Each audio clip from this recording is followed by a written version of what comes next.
la représentation graphique de deux fonctions affines à l'aide de GeoGebra et déterminer ainsi le point d'intersection de leur représentation graphique. Alors, pour ça, nous allons donc, dans la partie algèbre, saisir les deux fonctions. Donc, première fonction, donc, on tape f, o, n. On sélectionne donc ceci. On tape la première fonction qui est de 14x sur l'intervalle 0, 12. On voit ici apparaître donc une partie du graphique. On peut enlever la calculatrice, nous n'en avons pas besoin. Et on va saisir ici, donc dans la partie algèbre, la deuxième fonction. On fait la même chose, on tape f, o, n. Donc on sélectionne ici la même chose.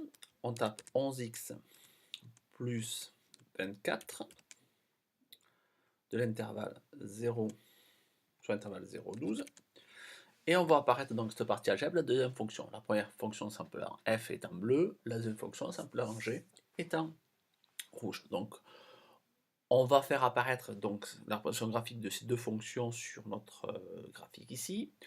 Donc on a dans paramètres la possibilité de recadrer donc notre graphique.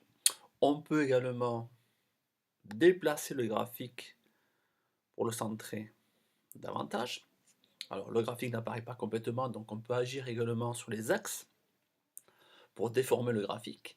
Donc on va ici donc chercher dans la partie outils, dans édition, donc déplacer le graphique, donc ici, donc on tire sur l'axe des ordonnées, et on peut faire la même chose sur l'axe des abscisses pour être sur l'intervalle 0,12.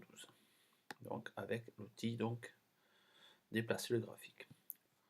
On peut affiner ceci. Donc voilà, donc on a ici la représentation graphique de ces deux fonctions f de x et g de x qui apparaissent donc sur le graphique. On souhaite maintenant déterminer quelles vont être les coordonnées ici du point d'intersection entre les deux droites, donc représentatives de ces deux fonctions.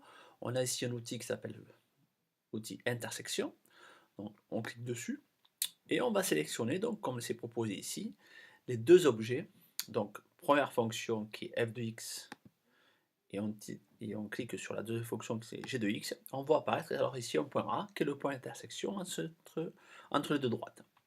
Si on approche la souris sur le point A, on voit apparaître donc les coordonnées de ce point A, qui a pour coordonnées donc 0 pour l'abscisse et 8 pour l'ordonnée.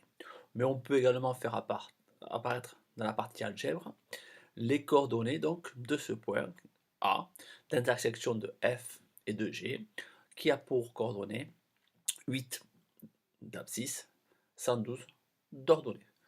Donc voici comment on peut utiliser GeoGebra pour déterminer les coordonnées d'un point d'intersection de la représentation graphique de deux fonctions affines.